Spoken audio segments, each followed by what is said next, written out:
안녕하세요, 연두빛 가족 여러분. 식물을 기르지 않는 분들이 흔히 그렇게 많은 식물을 들여서 뭐 하냐고 물을 때가 있습니다. 사실 식물을 키운다고 해서 물질적인 보상을 얻는 일은 거의 없죠. 그럼에도 불구하고 식물을 돌보는 일은 우리 자신을 돌보는 일과 무척 닮았습니다.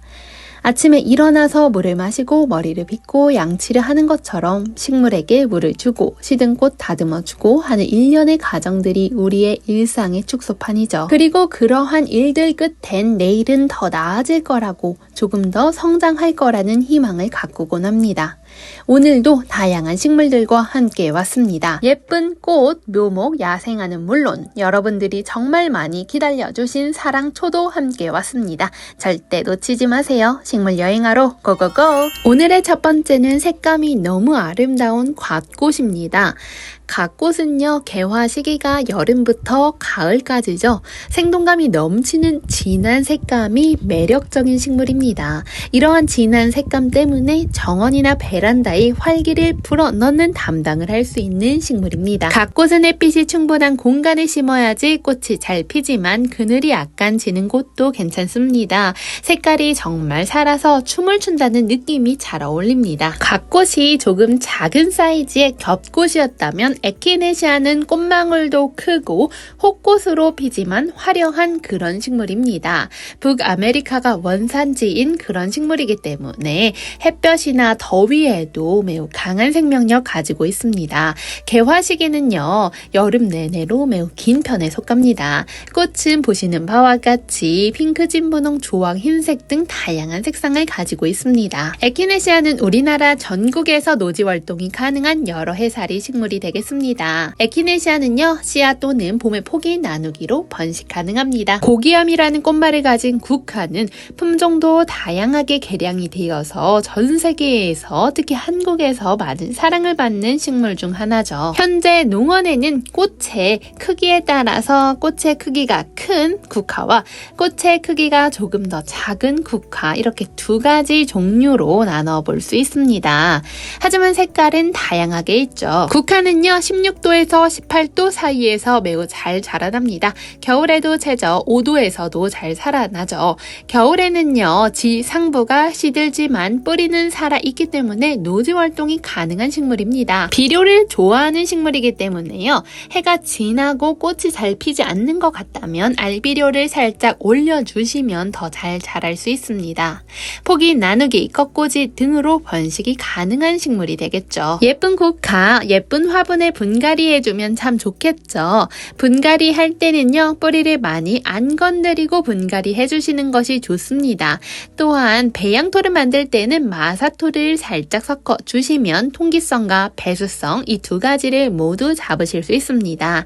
또한 분갈이 하고 나서는 물을 흠뻑 주시고 통풍을 잘 시켜주시면 건강하게 분갈이 하실 수 있습니다. 두 가지 색상의 바늘꽃이 왔습니다. 연분홍과 진핑크가 바로 그 친구들이죠. 바늘꽃은 상록 반감목의 단연초입니다. 북미가 원산지인 식물이죠. 키는요, 50에서 150cm 정도 자라고요. 이렇게 예쁜 꽃은 4월부터 10월까지 피었다 졌다를 반복하게 됩니다. 이렇게 아름다운 식물은 나비를 닮은 꽃이 피어난다 하여 나비바늘꽃이라고도 불립니다. 여름철에 고온다습한 환경에서 잘 자라기 위해서는 바람이 잘 통하고 조금은 그늘진 공간에서 키워주시는 것이 좋습니다. 바늘꽃이 선호하는 토양은 보습성과 배수성이 좋은 사질 양토를 선호합니다. 다음 식물은 토플입니다. 토플은 국화과에 속하는 식물로 한국, 일본, 중국, 시베리아 등지가 원산지가 되겠습니다. 우리나라 전국 어디에서나 자생할 수 있습니다. 내한성이 강한 수군 단연초입니다. 토플이라고 하는 이름은 입가에 거친 톱니가 마치 톱날과 같다고 하여 이름이 유래가 되었다고 합니다. 우리나라 전국에서 자생이 가능한 식물로서 추위에 매우 강한 것이 특징입니다. 토플은 유럽에서는 절화용 꽃으로 많이 이용이 된다고 합니다. 어린 싹의 잎과 줄기는 데쳐서 나물로도 식용을 하는 곳이 있다고 합니다. 또한 한방에서는 토플을 약용하여 건의제, 감기약, 강장제 등으로도 사용을 하는 그런 효염이 있는 식물이 되겠습니다. 올해 나온 일일초 사랑초가 색상이 정말 예쁘게 빠졌더라고요.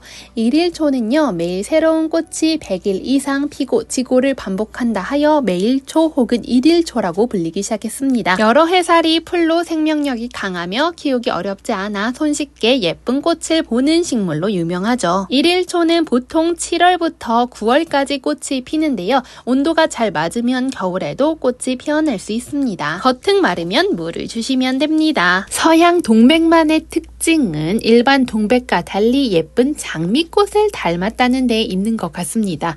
거기다가 은은한 달콤한 향기까지 나서 우리 식물 집사님들이 참 좋아하는 식물이죠. 키우는 방법도 까다롭지가 않아서 우리 식물 좋아하는 분들에게는 필수 식물 중 하나죠.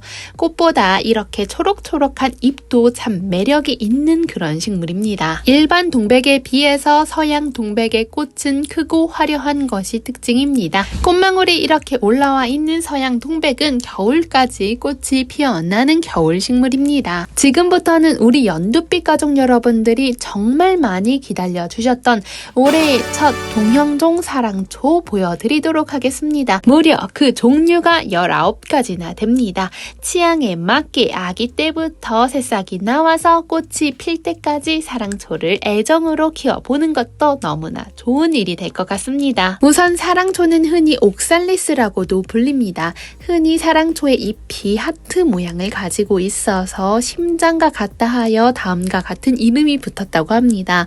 이렇게 새싹을 보면요, 연약해 보이는 외양 때문에 키우기 어렵지 않을까 생각이 들 수도 있지만 사랑초는요, 본래 환경에 대한 적응력이 매우 뛰어나고 생명력 역시 강한 편에 속하는 식물입니다. 제가 앞서 동형종 사랑초라는 말을 썼는데요. 사랑초는 흔히 동형종 사랑초와 하형종 사랑초 이렇게 두 종류로 나눌 수 있습니다. 동형종 사랑초는 우리가 흔하게 보는 모든 사랑초가 대부분 여기에 속합니다. 옵트사종과 일반종으로 나누는데요. 아름다운 꽃을 피우는 화려한 사랑초 대부분은 이 옵트사 속에 속하는 동형종 사랑초가 되겠습니다.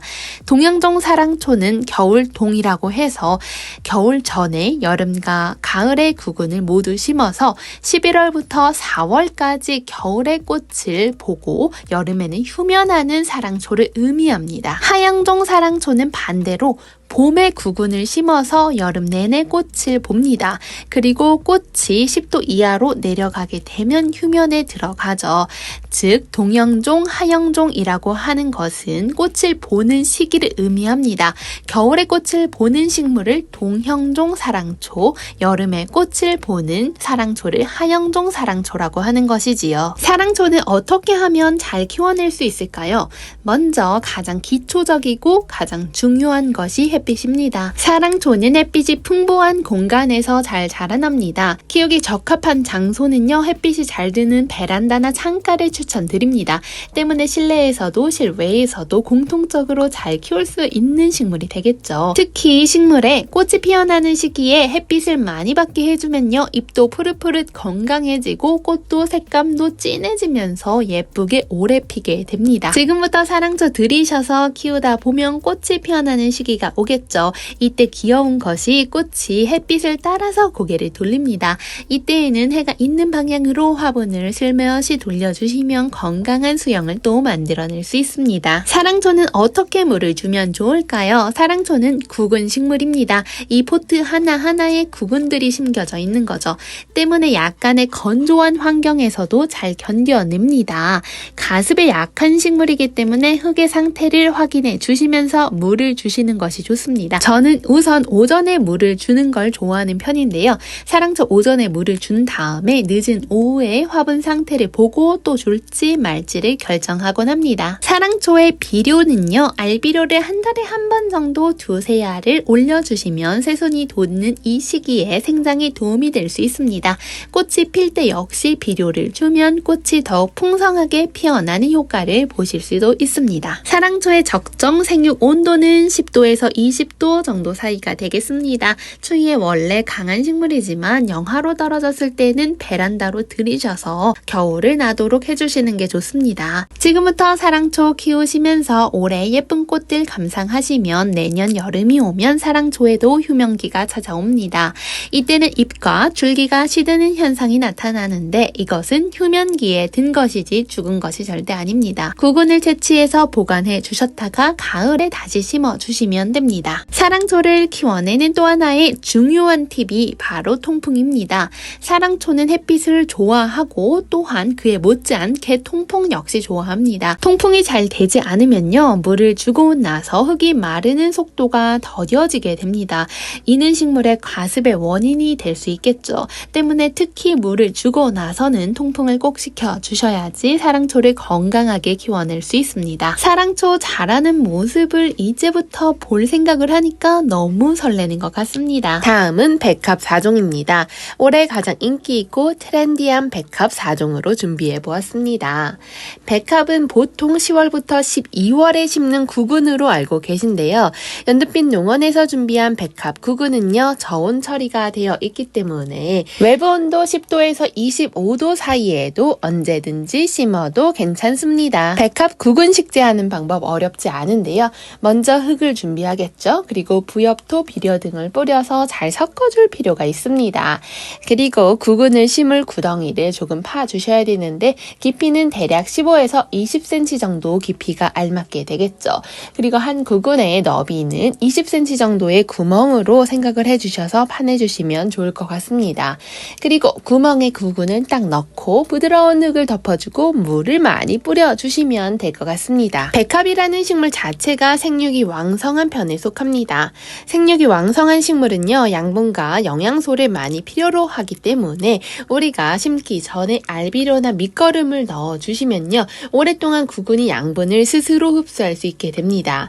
또한 뿌리가 잘 자라게 도와주죠. 백합이 잘 자라게 하기 위해서는요, 심기 전에 뿌리 부분에 물을 살짝 뿌려주셔서 촉촉한 상태로 식재해 주시는 것도 좋은 팁이 될 수 있을 것 같습니다. 우아한 식물의 대명사 티보치나입니다. 티보치나는 수직으로 곱게 뻗어 올라가는 성질을 가진 관목식물입니다. 꽃과 잎 모두가 아름답죠. 햇빛을 매우 좋아하고요. 환경이 잘 맞으면 꽃이 연속적으로 계속해서 개화를 합니다. 티보치나는 배수가 잘 되고 약간은 약산성의 토양을 좋아하므로 산성 피트모스 사용해 주셔도 좋더라고요. 다음 식물은 보라해국입니다. 보라해국이라는 뜻의 의미는 바다곡하죠. 우리나라의 바닷가에서 잘 자라는 식물이기 때문에 이름이 붙었다고 합니다. 보라해국은요, 강인한 생명력을 가지고 있는 식물이기 때문에 사실 어디에서나 잘 자라고 노지 활동도 가능한 식물이 되겠습니다. 꽃도 예쁜데 이 잎은 한방에서 방광염을 예방하는 약재로 사용하기도 한다고 합니다. 다음 식물은 기릉나무입니다. 장미과의 낙엽 화력 관목이기 때문에 한국, 일본, 중국, 몽골, 유럽 등 산지 습지대에 분포를 하는 식물이 되겠습니다. 기릉나무는 이렇게 묘목을 키우게 되면요, 오랜 시간 키우다 보면 10m 이상까지도 자랄 수 있는 힘을 가지고 있습니다. 다음 식물은 비파나무입니다. 비파나무는 보통 가을부터 겨울을 거쳐서 꽃이 피어나게 됩니다. 그리고 그 다음에 6월에 노란색 비파나무 열매를 수확할 수 있죠. 비파나무를 키울 때 크게 관리할 필요가 없는데 장소는 볕이 좋고 땅이 적당하면 사실 알아서 잘 크는 식물이죠. 그 옆에는 힐은사초가 있네요. 힐은사초 지금 더 풍성한데 키우면 키울수록 키가 더 커지고 풍성한 느낌을 주는 식물입니다. 일반 은사초와는 다르게 잎에 이렇게 무늬가 나 있죠. 무늬가 고급스럽고 시원하고 풍성한 느낌을 주는 매력을 가지고 있습니다. 사초는 노지 활동이 가능합니다. 겨울에 잎이 없어졌다 봄에 새싹이 다시 나오죠. 다음 식물은 노란 꽃이 매력인 선캐쳐입니다. 선캐쳐라는 이름처럼 태양을 잡아낼 수 있는 화려한 노란 꽃이 피어납니다. 선캐쳐는요, 국화과에 속하는 식물로서 물을 좋아하고 양지 바른 공간을 선호합니다. 요즘같이 꽃이 피어나는 시기엔 당연히 물이 마르지 않도록 신경 써주시면 좋을 것 같습니다. 잎이 축축 처질 때는요, 물을 빨리 주시는 게 좋죠. 좋죠. 이렇게 파릇파릇한 꽃을 여름에도 유지해줍니다. 황칠나무 잎의 광택 너무 예쁘죠? 우리나라에서 자생하는 토종 우리식물입니다. 목공예품을 만들 때 황칠나무의 진액을 모아서 마감 처리를 하며 황금같은 노란빛을 내어서 가구를 더욱 아름답게 만들어 준다고 하네요. 그래서 이름이 황칠나무라는 이름을 갖게 되었다고 합니다. 봄에는요 새순이 올라오고 여름에는 하얀 꽃이 피어납니다. 낀꽃따루라는 일본식 이름 덕분에 뭔가 일본에서 온 식물인가 하고 생각이 들 수 있겠지만 사실 낀꽃따루는요 중남미 출신입니다. 개나리가 여름에 핀 것처럼 노란 아기자기한 꽃들이 피어나죠. 가을에는 붉게 물이 드는데요. 샛노란 꽃과 붉게 물드는 단풍이 참 아름다운 식물이 낀꽃따루 아닐까 싶습니다. 키우기 어렵지 않고 관상용, 조경용으로 참 많이 키우는 식물입니다. 우리나라를 상징하는 대표꽃 무궁화입니다. 무궁화는요 섬세한 사랑, 행복의 덧없음 등의 꽃말을 예쁘게 가지고 있습니다. 꽃이 매우 크고 화려해서 한두 송이의 무궁화만 피어도 존재감이 정말 확실한 식물이 되겠습니다. 조건이 잘 맞으면 이렇게 무궁화는요 꽃이 피었다 지고를 반복을 하게 됩니다. 무궁화를 키우면서 느낀 점은 이 친구들이 양지 바른 공간을 선호하지만 그래도 반양지에서도 잘 자란다는 점이었습니다. 공중 습도가 높은 것을 좋아하는 식물들이기 때문에 물 마름 없이 키워주시면 좋습니다. 배수가 잘 되는 비옥한 토양을 선호합니다. 히비스커스와 무궁화가 같은 것인가요? 하고 질문을 해주셨던 분이 있는데요. 무궁화는 히비스커스 속의 일원이라고 보시면 될 것 같습니다. 히비스커스 속에 속하는 식물이 되겠습니다. 또 궁금해 하셨던 부분이 무궁화 잘 사나요? 라는 질문이었는데요.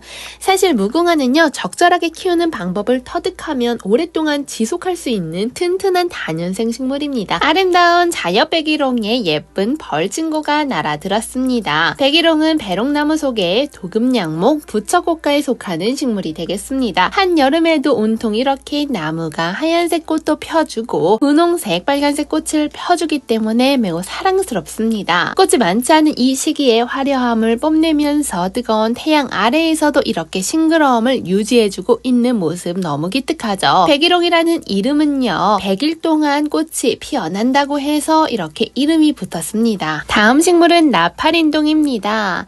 길게 늘어진 줄기 끝에 이렇게 꽃이 피어 있는데 조금은 독특하면서도 우아한 느낌 가득하죠. 인동과 반상농 덩쿨성이 관목입니다. 줄기가 4m까지 이를 수 있다고 하네요. 우리나라에서는 나팔인동이라고 불리지만 외국에서는 트럼펫인동 덩쿨이라고 불린다고 합니다. 나팔을 닮은 모습이 확실하게 느껴지네요. 인동이라는 이름에서 알 수 있듯이 겨울을 인내하는 식물입니다. 그만큼 생명력이 강하고 노지에서 활동이 가능한 식물이 되겠습니다. 보랏빛 물결 부처꽃입니다. 우리나라의 산가들의 습지에서 잘 자라나는 여러 해살이 야생화입니다. 천골채라고도 불리죠. 높이는 1m 정도까지 곱게 뻗어 자라나는 성질을 가지고 있습니다. 이맘때 이렇게 보랏빛깔 꽃을 피워주죠. 부처님께 백준 기도 드릴 때 연꽃이 없으면 대신해서 공양을 했던 식물로서 이름이 붙었다고 합니다. 다음 식물은 키르탄서스 엘라투스입니다. 우리가 흔하게 아마나라고도 부르는 식물이 되겠죠. 우리 키르탄서스는요 8월부터 9월이 개화기입니다. 이 말인 즉슨 곧 예쁜 빨간 꽃을 볼 수 있다는 거죠. 화색이 매우 정열적이어서 꽃이 인기가 참 많아요. 용담은 참 곱디 고운 느낌을 주는 그런 식물입니다. 꽃을 기다리는 건 너무 힘들지만 꽃이 영롱하고 예뻐가지고 한번 피어나면 제 기분은 너무 좋게 하더라고요. 키가 낮게 자라는 식물입니다. 때문에 키가 너무 수직으로 뻗어 자라는 식물을 선호하지 않는다면 용담이 좋은 선택이 될 수도 있습니다. 용담의 자생지는 고산의 계곡이나 습지라고 합니다. 때문에 습기에 매우 강한 식물이죠. 또 하나의 국은 식물 샤프란입니다. 북극과에 속하는 식물로서 소아시아, 지중해 연안이 원산지인 식물이 되겠습니다. 샤프란이 가장 잘 자라는 최적 온도는 10도에서 15도 정도의 서늘한 기온입니다. 이 말인 즉슨 추위에 매우 강한 거죠. 영하 30도까지도 견디기 때문에 전국 어디서나 무리 없이 노지 활동 가능합니다. 지금처럼 꽃이 피어나는 시기에는요 비료를 물을 살짝 올려주어도 좋죠. 다음 식물은 꽃범의 꼬리입니다. 꽃범의 꼬리만의 특징은요. 꽃이 꽃대가 올라오고 나서 한 번에 팡 하고 피는 것이 아니라 아래 꽃대부터 순차적으로 위로 올라가면서 피어난다는 조금은 신기한 현상을 보이는 식물이 되겠습니다. 꽃범의 꼬리 꽃에는 달콤한 꿀이 담겨 있다고 합니다. 그 옆에는 층꽃이 나와 있네요. 층층이 피어나는 꽃을 보는 재미가 있는 식물로서 꽃은 여름에 피기 시작해서 가을까지 쭉 볼 수 있습니다. 여러 색상의 층꽃 키우다 보면 정원이 한층 신비한 느낌을 주죠. 꾸준하게 인기 있는 식물이라고 하면 바로 수금 코스모스를 빼놓을 수가 없죠. 수금 코스모스 농원에는 노란 색깔 문빔과 썬빔 이렇게 있습니다. 썬빔도 참 예쁘죠. 햇볕이 잘 드는 공간과 배수가 잘 되는 토양에서는 잘 자라납니다. 햇빛에도 끄떡이 없더라고요. 하늘하늘 바람이 흩날리는 모습이 매력 만점입니다. 다음 식물은 문주란입니다. 문주란 꽃은 수선화과에 속하는 상록 단연생 초본 식물입니다. 문주란 꽃은 불꽃이 터져나가는 듯한 느낌을 가지고 있어서 관상 가치가 높죠. 버들 마편초는 북유럽풍의 정원이 우리나라에서 유행하면서 덩달아 인기가 높아졌습니다. 빠른 성장을 하고 관리가 거의 필요 없다는 특징 덕분에 초보자 가드너 분들도 쉽게 키워보시는 식물이 되겠습니다. 어떤 식물과 두어도 조화롭게 잘 큽니다. 버들맛 편초는 영국의 왕립 원이 학예에서 상을 수상할 정도로 훌륭한 식물로 알려져 있습니다. 이렇게 소품 친구들을 농원에 식재해 둔 것이 앞서 보신 꽃 피어있는 버들맛 편초처럼 쑥쑥 자라난 것입니다. 그만큼 성장 속도가 빠르고 예쁜 꽃도 보여주는 식물이 되겠습니다. 다음 식물은 하늘바라기입니다. 흔히 애기 해바라기라고도 불리는 친구인데요. 애기 해바라기라는 이름처럼 해바라기를 닮은 듯한 모습을 보여줍니다. 다만 해바라기가 해를 바라보면서 성장하는 반면에 하늘바라기는 하늘을 바라보면서 수직으로 자라나게 됩니다. 하늘바라기는 국화과의 식물로서 키는 40cm 이상 자라날 수 있습니다. 추운 날씨에 강하고 척박한 토양에서도 잘 자라나는 편에 속합니다. 하늘바라기의 시든 꽃대는 제거를 해주시면 다음 꽃대에게 갈 영양소가 시든 꽃대로 가지 않아서 더욱 꽃이 풍성하고 크게 자라날 수 있습니다. 농원에는 소품 사이즈와 이렇게 중품 사이즈 나와 있습니다. 핑크 아나벨 수국의 꽃미모가 한층 물이 올랐습니다. 너무 예쁘죠? 핑크 아나벨 수국은요, 일반 수국과는 조금 다른 특징을 가지고 있습니다. 아나벨 수국은 단단한 흙보다는 조금은 비옥하고 부드러운 토양을 선호합니다. 때문에 심기 전에 부엽토를 많이 넣어주면 좋죠. 또한 그늘의 장소에서도 잘 자라나는 특성을 가지고 있습니다. 다른 수국들이 강한 햇빛을 요구한다면 아나벨 수국은 반그늘에서도 잘 자라나죠. 또한 수국의 자생지가 축축한 땅이다 보니 물을 많이 주어야지 잘 자라날 수 있습니다. 다음 식물은 분홍능소화입니다. 중국의 남부 지역이 원산지인 식물로 번식하는 방법은 줄기를 꺾고지하거나 폭이 나누기로 번식을 할 수 있습니다. 능소화는 기본적으로 부식질이 많은 사질 양토를 선호하는 식물이 되겠습니다. 추위에 매우 강해서 전국 노지 활동이 가능한 춘명곡도 나와 있습니다. 반그늘에서도 잘 자라나기 때문에 손쉽게 키울 수 있습니다. 너무 건조하지 않게 물을 때 맞춰서 주면 무리 없이 키워낼 수 있습니다. 베란다에서 키우기 좋은 대문자초입니다. 대문자초는 중국에서 그리고 일본에서 원예화를 시켰다고 합니다. 서식지는 생육지 높은 산의 습한 환경이기 때문에 물을 마르지 않게 주의해 주시면서 키워주시면 되겠습니다. 오늘의 영상 마지막 식물은 바로 찔레 구종입니다. 작은 장미를 닮았는데 또 장미와는 다른 그런 매력을 가진 찔레. 찔레는요, 장미보다는 조금 더 야생성을 많이 가지고 있습니다. 장미목, 장미과에 속하는 단연생 꽃으로 찔레나무라고도 불리면서 계곡이나 산기슭에서 찾아볼 수 있는 단연생 야생화입니다. 찔레는 햇빛을 좋아하는 식물입니다. 꽃을 피우는 식물이 그러하듯이 햇빛을 많이 요구합니다. 때문에 어느 정도 일조량이 확보가 되어야지 더욱더 쨍한 꽃대를 올려주는 거죠. 만약 내가 키우는 찔레 잎이 갈변했다 라고 하면요, 물 주기에 조금 신경을 써주셔야 됩니다. 물을 주는 시기를 조금 더 짧게 해서 찔레가 충분한 양의 수분을 섭취할 수 있도록 도와주셔도 좋습니다. 다만 가습에 유의해 주시면서 물을 준 후에는 꼭 통풍을 시켜주세요. 성장이 빠른 편에 속하는 찔레는요, 겨울이 되면 휴명기에 들어가기 있기 때문에 노지에서 키울 경우에는 따로 분갈이 걱정을 할 필요가 없습니다. 다만 찔레를 화분에서 키우는 경우에는요, 화분에 뿌리가 가득 차게 되면 생장이 약해질 수 있기 때문에 분갈이를 해주시는 것이 좋습니다. 오늘은 아름다운 찔레를 마지막으로 영상을 마쳐볼까 합니다. 저는 다음에 또 싱그러운 식물 이야기로 찾아오도록 할게요. 감사합니다.